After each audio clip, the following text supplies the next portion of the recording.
Bonjour chers frères et sœurs en Jésus-Christ, je vous propose de lire avec moi dans le livre d'Ésaïe 60, versets 1 à 6. Lève-toi, resplendis, car ta lumière est venue et la gloire de l'Éternel s'est levée sur toi. Car voici les ténèbres couvriront la terre et l'obscurité profonde les peuples. Mais sur toi se lèvera l'Éternel et sa gloire sera vue sur toi.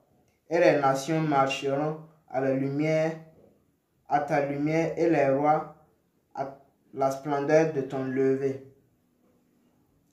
Lève autour de toi tes yeux et regarde. Ils se rassemblent tous. Ils viennent vers toi. Tes fils viennent de loin. Et tes filles sont portées sur les bras. Alors tu verras et tu seras rayonnante et ton cœur frissonnera et s'élargira car l'abondance de la mer se tournera vers toi. Les richesses des nations viendront vers toi. Une multitude de chameaux te couvrira, les dromadaires de Madian et d'Épha. Tous, ils viendront de Séba. Ils porteront de l'or et de l'encens et annonceront avec joie les louanges de l'Éternel. Que le Seigneur bénisse sa parole. Amen. Bonjour, chers frères et sœurs en Jésus-Christ, chers amis, chers internautes, que le Seigneur vous bénisse et vous garde. Voilà, le Seigneur nous a fait encore grâce de nous retrouver autour de sa parole. Et ce jour, ce matin, nous allons nous exhorter sur un thème, la mondanité. N'aimez point le monde ni les choses qui sont dans le monde. Voilà le thème sur lequel nous voulons nous entretenir sur la base de la parole de Dieu. Et pour cela, je vous invite à ouvrir avec moi la parole de Dieu dans 1 Jean chapitre 2, le verset 15. N'aimez pas le monde, ni les choses qui sont dans le monde. Si quelqu'un aime le monde, l'amour du Père n'est pas en lui. Parce que tout ce qui est dans le monde, la convoitise de la chair et la convoitise des yeux et l'orgueil de la vie n'est pas du Père, mais est du monde. Verset 17. Et le monde s'en va, et sa convoitise. Mais celui qui fait la volonté de Dieu demeure éternellement. Amen. Gloire au Seigneur. Alors, quand nous considérons les caractéristiques de la mondanité, qui sont la convoitise de la chair, la convoitise des yeux et l'orgueil de la vie, nous comprenons effectivement qu'elle est en opposition avec Dieu et incompatible avec la foi en Dieu, car elle reflète une allégeance avec les choses éphémères plutôt qu'à l'éternité. Elle est perçue comme une forme d'infidélité spirituelle. Jacques 4, verset 4 nous le dira. Ne savez-vous pas que l'amour du monde est inimitié contre Dieu? Celui donc qui veut être ami du monde sera ennemi de Dieu. Amen. Donc, elle éloigne les croyants de leur véritable vocation spirituelle en les attirant vers les priorités temporaires telles que la richesse, les plaisirs, les renommées et ainsi de suite, etc. Pour cela, l'appel est à la rejeter. Il faut la rejeter. Ne pas se conformer au monde. Romains 12, le verset 2, nous le dit également. Ne vous conformez pas au siècle présent, mais soyez transformés par le renouvellement de l'intelligence. Cherchez les choses d'en haut. Voilà, tout cet appel pour rejeter la mondanité. Il faut chercher les choses d'en haut. Colossiens 3, 2. Attachez-vous aux choses d'en haut et non à celles qui sont sur la terre. Et vivre selon l'esprit. L'esprit de Dieu, marcher par l'esprit. Rejeter la mondanité implique de marcher selon l'Esprit de Dieu qui guide vers une vie de sainteté et de justice. Galates 5, verset 16. Marchez selon l'Esprit et vous n'accomplirez pas les désirs de la chair. La mondanité. C'est d'elle que nous parlons. C'est ce thème que nous parlons ce matin. Bien-aimés frères et sœurs, nous allons voir ses causes, ses effets, et puis son remède. Oui, d'abord les causes. Pourquoi sommes-nous mondains? La première cause se trouve profondément enracinée dans le cœur de l'homme. C'est l'amour de soi, l'égoïsme. Nous voyons ça déjà depuis le jardin d'Éden, dans l'acte de nos premiers parents, avec Ève. La Bible dit que Ève a vu et que l'arbre était bon à manger et qu'il était un plaisir pour les yeux et que l'arbre était désirable pour rendre intelligent. Et elle prit son fruit et en mangea et ensuite donna à Adam, son mari, son époux. Nous voyons ici que ce que Ève venait de faire, Dieu est laissé en dehors de ce qu'elle considère. Elle-même alors devient son centre et son objet. Il en a toujours été ainsi avec l'homme, en tant qu'homme. Mais quelle différence avec notre Seigneur Jésus-Christ, lorsqu'il fut tenté. Vous voyez, Satan fait toujours appel, chaque fois, à notre intérêt personnel. Quand nous regardons dans Matthieu 4, à partir du verset 3, quand Satan s'est approché de notre Seigneur Jésus-Christ, il est dit là-bas, si tu es le Fils de Dieu, dis que ces pierres deviennent des pains. Vous voyez l'intérêt personnel ici, pour qu'il mange, parce qu'il a faim. Le verset 6. Si tu es le Fils de Dieu, jette-toi en bas, car il est écrit, il donnera des ordres à ses anges, à ton sujet, et ils te porteront sur leurs mains, de peur que tu ne heurtes ton pied contre une pierre. Voyez comment Satan a mené ce passage-là. Encore, pour que le Seigneur tente Dieu. Et Jésus va lui répondre, il est écrit, tu ne tenteras pas le Seigneur ton Dieu. Satan va le transporter encore sur une fort haute montagne et lui montrer les royaumes du monde et leur gloire. Il dit, verset 9, je te donnerai toutes ces choses si tu te prosternes et tu me rends hommage. Vous voyez? Alors Jésus lui dit, va-t'en, Satan, car il est écrit, tu rendras hommage au Seigneur ton Dieu et tu le serviras lui seul. Amen.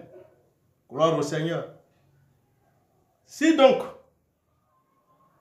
nous demandions, pourquoi sommes-nous mondains? La réponse est tout en premier lieu, parce que nous sommes égoïstes. Ça, c'est l'égoïsme qui fait ça là. L'égoïsme qui fait ça. Et nous ne pourrons cesser d'être mondains que lorsque Dieu deviendra pour nous le centre au lieu de nous-mêmes. Puissions-nous tous être pénétrés de cette vérité de toute importance et pourtant si simple. Laissons-nous pénétrer de cette vérité. Amen. Paul dira dans 2 Timothée chapitre 3, à partir du verset 2, car les hommes seront égoïstes, avares, vantards, hautains, outrageux, désobéissants à leurs parents, ingrats, sans piété, sans affection naturelle, implacables, calomniateurs, incontinents, cruels, n'aimant pas le bien, traîtres, téméraires, enflés d'orgueil, amis de volupté plutôt que amis de Dieu. Voyez, Voyez-vous? Au lieu d'être amis de Dieu, c'est ce que les gens vont se comporter comme ça. Tout pour eux-mêmes, l'égoïsme. Alors, demandons-nous souvent, y a-t-il quelque chose que j'aime mieux que Dieu? Oui. Est-ce que j'aime autre chose plus que Dieu? Souvent, le mal n'est pas dans les choses en elles-mêmes, mais dans le fait que nous les laissons occuper la place que Dieu lui-même devrait remplir. C'est ça le mal. Ce n'est pas en fait les choses, mais si elles prennent vraiment la place que Dieu doit vraiment prendre. C'est ça. Il est difficile d'être détaché du monde quand on est prospère. Jésus dit dans Marc chapitre 10, verset 24, « Enfant, combien il est difficile à ceux qui se confient aux richesses d'entrer dans le royaume de Dieu. » Et le verset 25, « Il est plus facile qu'un chameau passe par un trou d'aiguille qu'un riche n'entre dans le royaume de Dieu. » Ça, c'est très fort encore. Ceux qui se confient dans les richesses, ce sera très difficile d'entrer dans le royaume de Dieu. Et ce sera plus facile à un chameau d'entrer dans le trou d'une aiguille. Ça veut dire que ce n'est pas possible même. Ceux qui se confient dans leurs richesses. Il n'y a pas de place de Dieu dans leur cœur. Oui, bien-aimés frères et sœurs en Jésus-Christ, ne sont pas là des causes de la mondanité? La mondanité est dans le cœur avant d'être sur notre extérieur ou dans nos maisons. Ça se trouve d'abord dans le cœur. C'est donc le cœur qu'il faut garder avec diligence. C'est pour cela, Proverbe 23, verset 26, va le dire, « Mon fils, donne-moi ton cœur et que tes yeux se plaisent à mes voies. » Aussi, Proverbe 4, le verset 23, « Garde ton cœur plus que tout ce que l'on peut garder, car de lui sont des issues de la vie. » Encore, la mondanité découle encore de diverses causes, alors qui agissent sur le cœur et qui agissent sur l'esprit et sur les priorités d'une personne. Donc il y a diverses causes. Mais c'est la première cause que j'ai parlé, l'égoïsme. Et puis maintenant, diverses causes. Voilà, la mondanité et peut être là dans le cœur d'un homme quand il manque de transformation spirituelle. Alors un croyant qui ne se renouvelle pas dans la parole de Dieu, comme la Bible le dit dans Romains 12, verset 2, « Ne vous conformez pas au siècle présent, mais soyez transformés par le renouvellement de l'intelligence. » Oui, il faut se renouveler dans la parole de Dieu. Alors, si ce n'est pas le cas, forcément, il va adopter des valeurs mondaines. L'amour des choses terrestres, elles sont des causes encore de la mondanité. Le désir de possession matérielle ou des plaisirs éphémères devient une priorité. Quand ça prend une priorité. 1 Timothée 6, 10 va le dire, l'amour de l'argent est une racine de tous les maux. Oui. Et la conséquence est que le cœur est attaché à ce qui est temporaire. Donc il n'y a pas de place de Dieu là-bas. Ce sont les causes de la mondanité. Autre cause encore, la recherche de l'approbation humaine. Oui, ça c'est l'influence sociale, la peur du rejet. Jean 5, verset 44, Jésus le dit, « Comment pouvez-vous croire, vous qui recevez la gloire les uns des autres? » Ils reçoivent la gloire les uns des autres. Mais quand tu crois en Jésus, c'est à Jésus seul la gloire. Donc les gens ne pouvaient pas croire parce qu'ils craignent d'être rejetés. Rejet. Donc, par conséquent, l'approbation de Dieu devient secondaire. Donc les hommes vont les aimer plus que Dieu. Voilà. Les hommes vont les préférer. Mais tu n'as pas l'approbation de Dieu. Il y a l'ignorance aussi des vérités bibliques. Ce sont des causes de la mondanité. Un manque de connaissance. L'absence d'une compréhension solide de la parole de Dieu rend difficile la distinction entre ce qui est de Dieu et ce qui est mondain. Mon peuple périt faute de connaissance. Osée va le dire. Il y a l'absence aussi de la communion avec Dieu. Les causes de la mondanité. Une vie spirituelle négligée.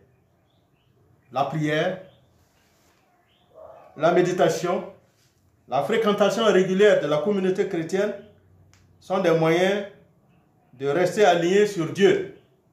Mais quand leur absence ouvre alors la porte à la mondanité.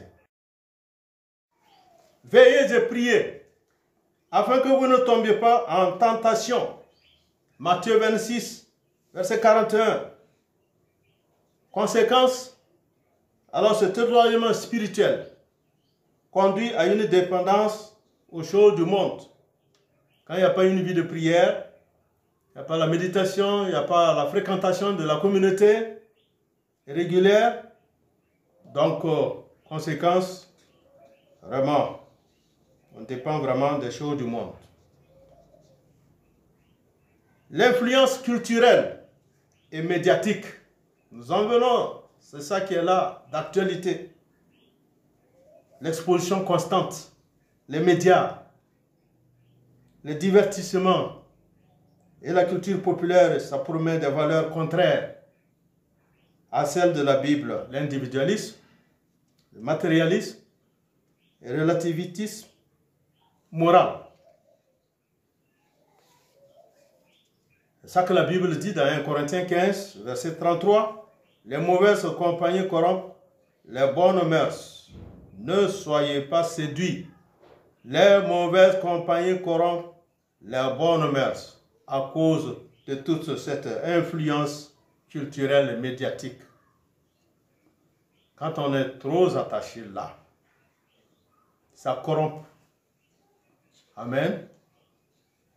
L'absence d'une discipline spirituelle également dans la vie d'un croyant. Le laxisme personnel. Une vie chrétienne sans discipline favorise le compromis avec le péché. 1 Timothée 4, verset 7. Exerce-toi à la piété. Il faut s'exercer à la piété. Satan utilise les attraits du monde pour éloigner les croyants de leur vocation divine. Oui, c'est vrai. Satan utilise, c'est ça, ce sont ces instruments qu'il utilise pour éloigner le croyant. 1 Jean 5, 19 va le dire, le monde entier est sous la puissance du malin. N'oublions pas cela.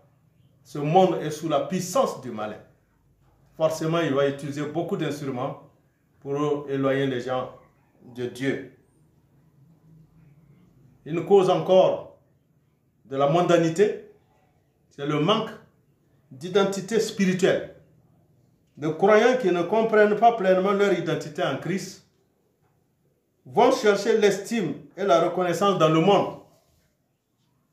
Jésus dira dans Matthieu 5, verset 13, « Vous êtes le sel de la terre, mais si le sel perd sa saveur, avec quoi la lui rendra-t-on » Si tu perds ton identité, tu ne sais pas que tu es la lumière, tu ne sais pas que tu es le sel de la terre. Et si tu as perdu ça, ce sont des causes de la mondanité. Avec quoi on va encore la rendre? Le sel qui perd sa saveur. Il n'y a plus rien, il reste à être foulé seulement. Il y a l'absence aussi de la crainte de Dieu. Ce sont des causes de la mondanité. Un manque de respect pour Dieu. Quand le respect pour les commandements de Dieu diminue, alors les croyants deviennent plus vulnérables aux tentations mondaines. Ça c'est clair, c'est vrai. Josué 24, verset 14. Craignez Dieu et servez-le avec intégrité et fidélité. Oui, c'est ça. Il faut avoir la crainte de Dieu dans le cœur. Il faut respecter le commandement de Dieu et servir le Dieu avec intégrité et fidélité. Il y a les pressions économiques et professionnelles également. Dans les pressions économiques et professionnelles, les priorités sont décalées là-bas. Les pressions qui sont liées au travail, qui sont liées à la réussite matérielle et à la sécurité financière, ça peut détourner le croyant de la dépendance à Dieu. Oui, ça cherche à détourner. Alors que Matthieu 6, 33 dit, cherchez premièrement le royaume et la justice de Dieu, et toutes ces choses vous seront données en plus. Après que nous avons parlé des causes de la mondanité, nous allons voir maintenant les effets de la mondanité. Voyons maintenant ces effets-là. Parce que la mondanité, elle diminue la puissance dans la prédication. Elle diminue la puissance également dans la prière, dans le culte, dans le témoignage pour le Seigneur. Mais certains même sont touchés sans s'en rendre compte. C'est ça le problème. Quand les effets de la mondanité sont dans le cœur d'un croyant, il va voir effectivement la puissance de la prédication diminuer. Même la vie de prière, même le culte et même le témoignage pour le Seigneur. Vous voyez, la mondanité engendre la pauvreté spirituelle. Quand nous voyons dans Genèse 12, on ne va pas lire tout le chapitre 12, nous voyons Abraham, à cause de la famine, il est parti en Égypte. Le monde, à cause de la famine, Abraham a quitté et il est allé en Égypte. En entrant en Égypte, il fallait vraiment qu'il trouve une solution. Parce qu'il dit à sa femme Sarai, comme tu es tellement belle là, il faut dire que je suis ton frère. Là, ils vont m'épargner. Sinon, s'ils se rendent compte que tu es ma femme, ils vont me tuer et te laisser la vie. Vous voyez déjà? Effectivement, quand ils sont rentrés en Égypte, nous avons vu la suite. Tout de suite, le roi fit amener Sarai chez lui. C'est là maintenant le Seigneur était obligé de parler, notamment dans le songe. Il a averti Pharaon de lâcher cette femme. Donc, c'est le Seigneur qui a l'empêché Pharaon de toucher à Sarai. Et c'est là maintenant nous voyons que le roi va dire à Abraham, mais tu m'as menti. Que ça n'a fallu que j'allais en faire de ma femme. Allez, mais maintenant, va-t'en. Il faut tout quitter. Il faut partir. Et nous voyons le chapitre 13. Abraham est de retour au point de départ. Nous comprenons cela. Ça nous interpelle très fort. Un autre témoignage, nous voyons Naomi. Ça se trouve dans Ruth, le livre de Ruth. Naomi a quitté, aussi il y avait la famine, pour aller à Moab. Avec son mari, avec ses 2 fils. Alors pour aller séjourner là-bas. Nous connaissons vraiment la suite. Mais elle est retournée comment?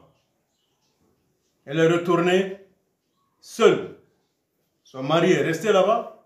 Ses 2 fils sont restés là-bas. Seulement Ruth qui l'a poursuivi pour venir. Et nous connaissons la suite.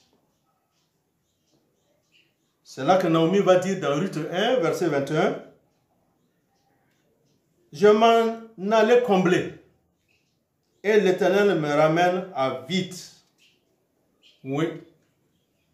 ne peut pas aller dans le monde aura effet sur toi. Il est allé à Moab, le monde. Il a laissé son mari décédé là-bas. Ses enfants sont restés là-bas. Là, c'est Dieu qui l'a fait grâce à elle-même. Elle est retournée. Donc, nous voyons que les pertes spirituelles, il faut que nous nous rendons compte. Qui pourrait calculer la perte totale que la mondanité des chrétiens leur inflige à eux-mêmes et aux hommes en général? Les pertes là, que la mondanité inflige aux chrétiens. Quelqu'un a dit, je ne m'étonne pas de ce que les hommes souffrent, mais je m'étonne de ce qu'ils perdent. La mondanité a des effets spirituels, moraux et pratiques profondément négatifs sur le croyant. Elle l'éloigne de Dieu et compromet sa foi et l'expose à de graves dangers spirituels. Nous allons voir quelques effets de la mondanité sur le croyant. Il va l'éloigner de Dieu. L'éloignement de Dieu, 1 Jean 2,15, elle affaiblit la communion avec Dieu. Il va affaiblir également la foi. Elle détourne le croyant des valeurs éternelles pouvant mener au doute ou à l'abandon de la foi. Ça se trouve dans 2 Timothée 4, 10. Tu vas perdre également le témoignage, ton témoignage. Une vie mondaine ternit la lumière et le témoignage chrétien. Matthieu 5, verset 16. On ne va pas le lire. L'esclavage spirituel sont les effets encore. Elle va pousser à rechercher les plaisirs, les possessions et la reconnaissance sociale, menant à l'idolâtrie. Nous avons cela dans 2 Pierre, chapitre 2, verset 19, on va le lire. L'esclavage spirituel, leur promettant la liberté, eux qui sont esclaves de la corruption.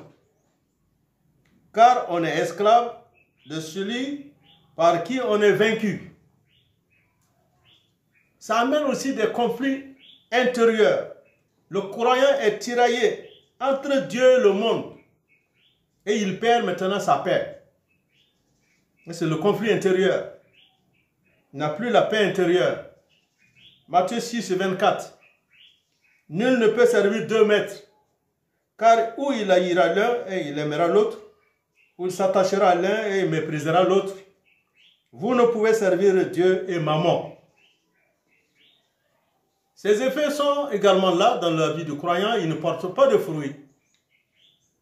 La mondanité étouffe la parole et rend la vie spirituelle. Vous voyez? Et la vie spirituelle infructueuse. Donc ta vie spirituelle devient infructueuse. Marc 4, verset 19. Et les soucis du siècle, et la tromperie des richesses, et les convoitises à l'égard des autres choses, entrant, étouffent la parole, et elle est sans fruit. Nous voyons la vulnérabilité aux attaques spirituelles. On est vulnérable. Donc ça ouvre la porte à la ruse du diable. Ce sont les effets de la mondanité sur le croyant. Alors nous voyons vraiment qu'il peut perdre aussi les récompenses célestes. Oui, au lieu que tu envoies ton trésor dans le ciel, tu vas garder le trésor sur la terre. C'est ce que le Seigneur nous dit dans Matthieu 6, à partir du verset 19. Ne vous amassez pas de trésors sur la terre, où la teigne et la rouille gâtent, et où les voleurs percent et dérobent. Mais amassez-vous des trésors dans le ciel, où ni la teigne, ni la rouille ne gâtent, et où les voleurs ne peuvent percer et dérober. Amen. C'est ça. Ce monde dans le ciel. Ne nous amassons pas seulement ici sur la terre. Ce que tu gagnes là, il faut envoyer au ciel. Nous allons les retrouver plus tard. Les effets également de la mondanité sur le croyant, Dieu risque également de le discipliner. Il risque de passer par la discipline de Dieu, le croyant. Dieu corrige les croyants pour les ramener à lui. Quand nous lisons dans Hébreux 12, verset 6, il est dit, car celui que le Seigneur aime, il le discipline. Et il le fouette, tout fils qu'il agrée. Et le croyant, il va passer par la discipline de Dieu. Dieu, il le discipline et il fouette tout fils qu'il agrée. Il va te permettre des difficultés pour que tu reviennes à lui. Les effets encore de la mondanité, ce sont les dangers de déchéance spirituelle. Alors, persistant dans la mondanité, le croyant risque l'endurcissement spirituel. Plus tu restes dans la mondanité, tu t'endurcis. Hébreux 3, le verset 12. Prenez garde, frères, qu'il n'y ait en quelqu'un de vous un méchant cœur d'incrédulité en ce qu'il abandonne le Dieu vivant. Plus tu persistes dans la mondanité, le cœur s'endurcit, les choses de Dieu ne t'intéressent plus. Alors pour conclure cette partie des effets, la mondanité affecte gravement le croyant en le séparant de Dieu, en affaiblissant sa foi et en compromettant sa mission spirituelle. Alors pour éviter ces conséquences, il est crucial de rechercher les choses d'en haut, comme Colossiens 3.2 le dit, de marcher selon l'esprit, Galates 5.16, et de rester attaché à la parole de Dieu, Psaume 119, verset 105. Alors une vie centrée sur le Christ et guidée par le Saint-Esprit permet de triompher les effets destructeurs de la mondanité. Amen. Nous en viendrons maintenant le remède. Nous avons dit que la mondanité, c'est caractéristique. Nous avons vu les causes, les effets et maintenant le remède. La parole de notre Seigneur ne laisse aucun doute sur ce point. Et ils ne sont pas du monde comme moi, je ne suis pas du monde. Amen. Le chrétien n'est pas du monde. Jésus dit, comme lui-même il n'est pas du monde, forcément si tu suis Jésus, tu n'es pas du monde également. Le Seigneur ici sépare définitivement les siens du monde et les associe avec lui-même. Il est bien certain que si nous professons suivre Jésus, nous sommes obligés d'accepter la position qu'il nous donne. Oui, Jésus n'est pas du monde. Et tu professes Jésus, tu confesses Jésus. Alors tu n'es pas du monde. Galates 1, verset 4 dit que Jésus s'est donné lui-même pour nos péchés, en sorte qu'il nous retira du présent siècle mauvais, selon la volonté de notre Dieu et Père. Donc son but, en se donnant lui-même pour nos péchés, est de nous délivrer du monde. Vous voyez deux choses ici. Jésus a donné sa vie pour nos péchés et aussi pour nous délivrer du monde. Alors, pourquoi nous acceptons le pardon, mais nous n'acceptons pas la délivrance du monde? On est d'accord qu'on veut être pardonné, mais on ne veut pas sortir du monde. Le monde est méchant et ne convient pas au Père. Par conséquent, pas également à ses enfants. Les enfants du Père, ça ne convient pas. Le monde ne leur convient pas. Et Christ s'est donné expressément pour nous en délivrer. Les enfants devraient-ils rechercher une place là où le Père n'en a point? Est-ce que nous devons chercher une place dans ce monde-là? Beaucoup de gens diraient qu'ils ne peuvent pas continuer dans leur péché puisque Christ est mort pour eux. Ça, c'est vrai. Mais il est aussi mort pour nous délivrer du présent du présent mauvais monde. Monde mauvais. Oui. Nous devons en être délivrés. Alors, comment pouvons-nous continuer avec le monde? Comment pouvons-nous continuer avec le monde? Notre Paul dit dans Galates 6 et 14 qu'il ne m'arrive pas à moi de me glorifier, sinon à la croix de notre Seigneur Jésus-Christ, par laquelle le monde m'est crucifié et moi au monde. Amen. L'apôtre Paul a expérimenté cela. Oui, par la croix de Jésus-Christ, le monde est crucifié. Et je suis également crucifié au monde. Mais il y a quelque chose de plus. Nous savons que en 1 Jean, chapitre 5, verset 5, que celui qui croit que Jésus est le Fils de Dieu est victorieux du monde. Alors, que chacun de nous se rende bien compte de ceci. Ou bien nous sommes victorieux du monde, ou bien le monde sera victorieux de nous. Si tu crois que tu crois en Jésus-Christ, alors tu es victorieux du monde. En effet, d'un côté, nous attendons d'être enlevés de ce monde à n'importe quel moment. De l'autre, nous attendons le Fils de Dieu du ciel qui va bouleverser le système actuel du monde pour établir son propre royaume. Amen. Jésus revient très bientôt. Il va bouleverser tout ce système-là pour établir son propre royaume. Nous comprenons ça très bien. Alors donc, au sujet du premier cas, il suffit de se rappeler au lecteur que le Seigneur peut descendre à n'importe quand pour nous enlever à sa rencontre dans les airs. Alors nous abandonnerons tout ce que nous possédons et toutes nos occupations. Elles n'auront pas même l'ombre d'une valeur de nous-mêmes. Amen.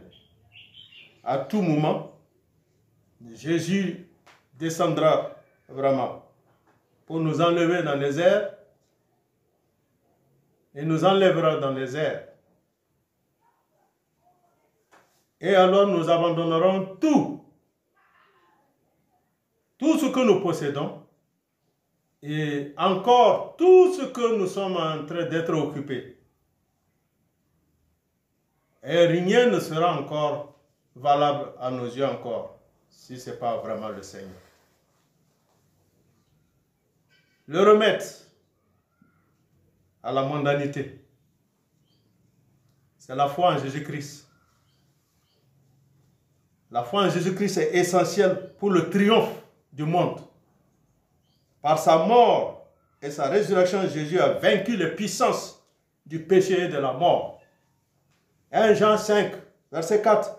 Car tout ce qui est né de Dieu triomphe du monde.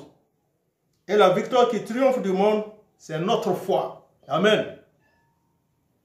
Jean 16, 33.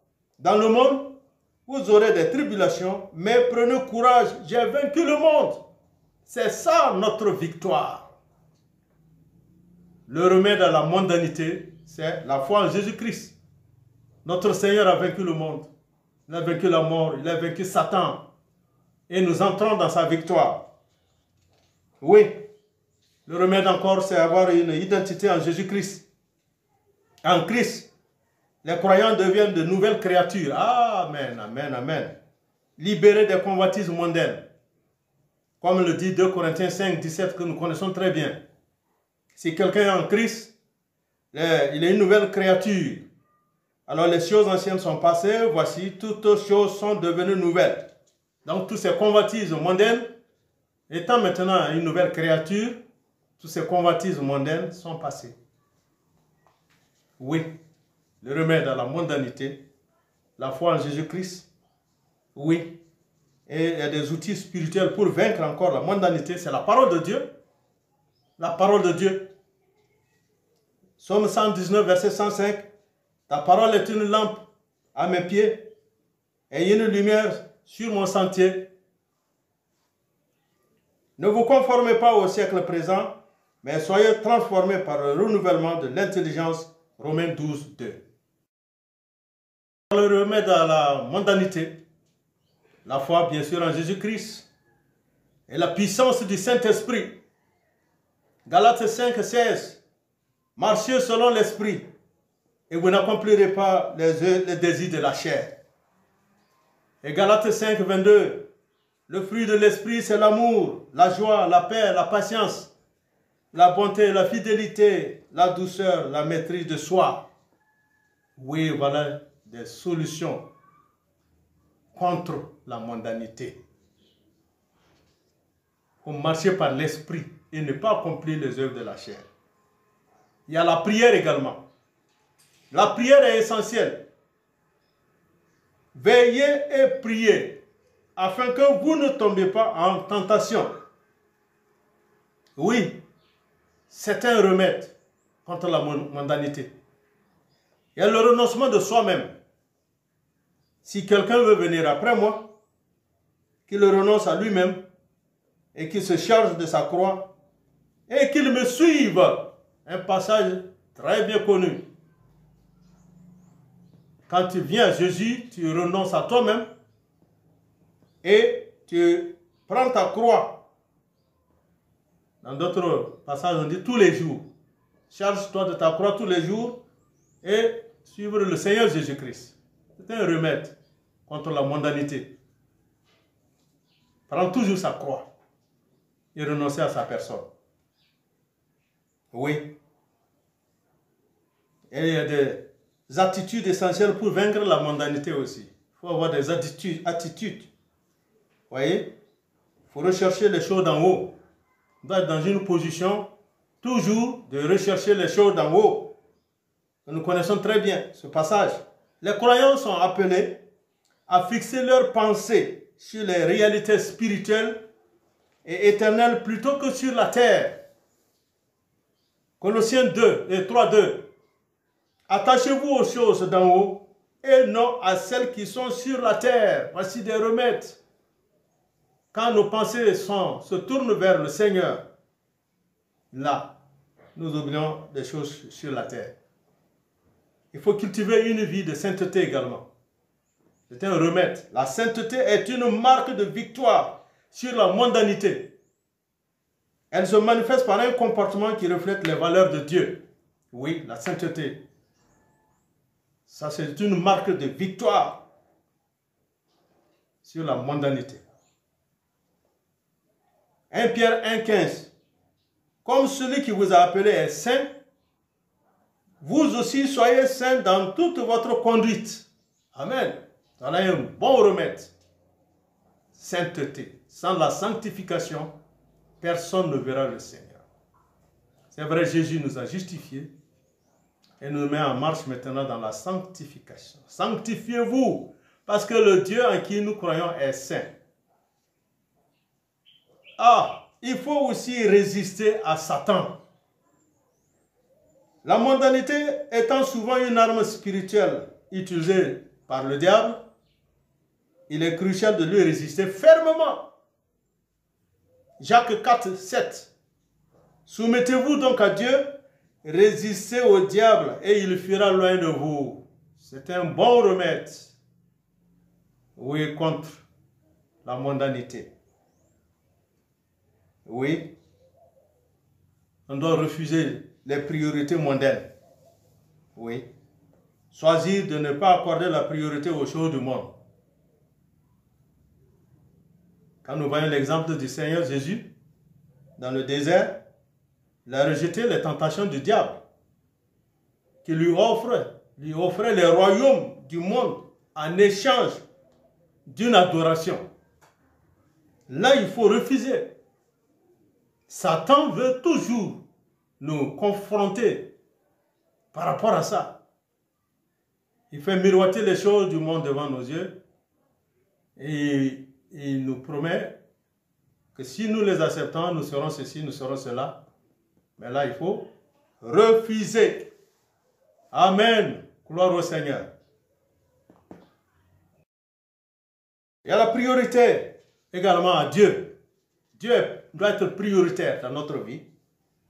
Adopter une vie centrale sur le service à Dieu. Nous en viendrons avec Matthieu 6, 33, un passage très bien connu. Cherchez premièrement le royaume et la justice de Dieu, et toutes ces choses vous seront données par-dessus. C'est ça. Ça, c'est le bon remède contre la mondanité.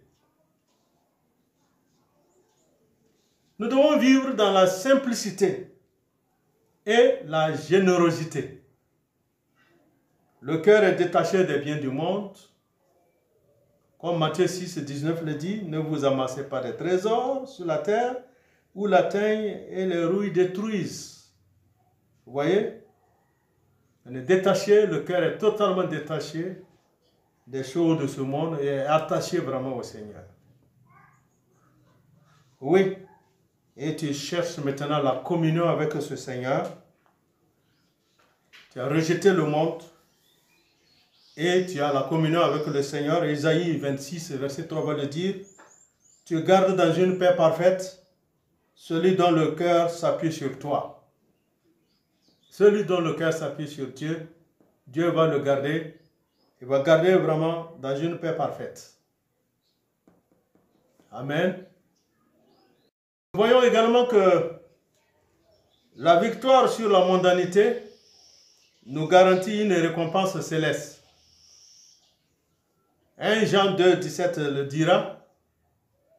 Le monde passe et sa convoitise aussi. Mais celui qui fait la volonté de Dieu demeure éternellement. Vous voyez, la victoire sur la mondanité nous donne cet héritage éternel, la vie éternelle. Voilà. Une vie victorieuse. Quand nous avons cette victoire, nous menons une vie chrétienne victorieuse. En conclusion, par rapport aux effets, nous voyons que la victoire sur la mondanité procure une communion profonde avec Dieu et la paix intérieure. Amen. Bien-aimés frères et sœurs, en Jésus-Christ, chers amis, chers internautes, ce que nous nous exhortons en ce jour, ce matin, la mondanité est très méchante. Il faut d'abord savoir ce qu'elle est. Nous avons vu ses caractéristiques, ses différentes caractéristiques, et nous avons vu également ses causes, ses effets, et puis son remède. Et ça va nous aider beaucoup à savoir d'abord ce que c'est que la mondanité et à savoir vraiment nous en tenir et puis vraiment la vaincre. Sortons vraiment du monde. Nous comprenons maintenant ce que c'est que le monde. Convoitise de la chair, des yeux, l'orgueil de la vie. Ça ne vient pas du Père. Et ce monde passe avec tout ce qu'il renferme. Et nous avons vu ses effets. Nous avons vu ses causes et effets et puis son remède. Attachons-nous à ce remède-là. Le remède n'est rien d'autre qu'il faut vraiment avoir une bonne relation avec le Seigneur, être vraiment attaché au Seigneur, marcher par l'Esprit de Dieu, être véritablement né de nouveau, rempli du Saint-Esprit, vivant par la parole, les yeux levés sur le ciel, sur Jésus-Christ, comme nous le dit, ayant les yeux sur Jésus-Christ, qui est le rémunérateur, lui-même, en vue de la joie qui lui était réservée, en vue de la gloire qui lui était réservée. Jésus a accepté tous ces ignominies, la honte. Jésus a accepté la croix. Il a accepté cette honte à la croix,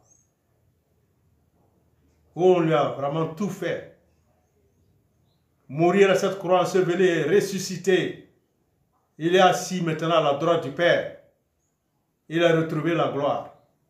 Et il dit qu'il nous partage cette gloire. Il a dit dans Jean 17, il nous partage cette gloire. Nous ne laissons pas cela nous échapper. Mais Satan, étant dans le monde, étant le chef de ce monde, il veut nous faire miroiter. C'est soi-disant élévation, gloire de ce monde. Mais refusons cela. Comme Jésus l'a refusé. Satan a présenté des royaumes devant le Seigneur. Mais en contrepartie qu'il l'adore. Mais Jésus l'a chassé devant lui. Va-t'en, Satan. On adore Dieu seul. On adore l'Éternel seul. Amen. Donc, bien-aimés frères et sœurs, que nous attachions vraiment à cette solution, à se remettre. Il n'y a autre chose qu'une vie nouvelle en Jésus-Christ, une marche vivante par l'Esprit de Dieu, et vraiment nous attendre à sa venue. Jésus revient très très bientôt. N'oublions jamais cela. Bientôt nous allons partir et laisser tout. Oui, on va partir, laisser tout. On n'aura plus besoin de ça, ça ne nous intéressera plus. Amen. Que Dieu vous bénisse et que Dieu vous garde. Et que nous soyons vainqueurs. Notre Seigneur a vaincu le monde. Il a vaincu la mort, il a vaincu Satan. Nous entrons dans sa victoire également. Que le Seigneur vous bénisse et vous fortifie. Au nom puissant de son Fils Jésus-Christ. Amen.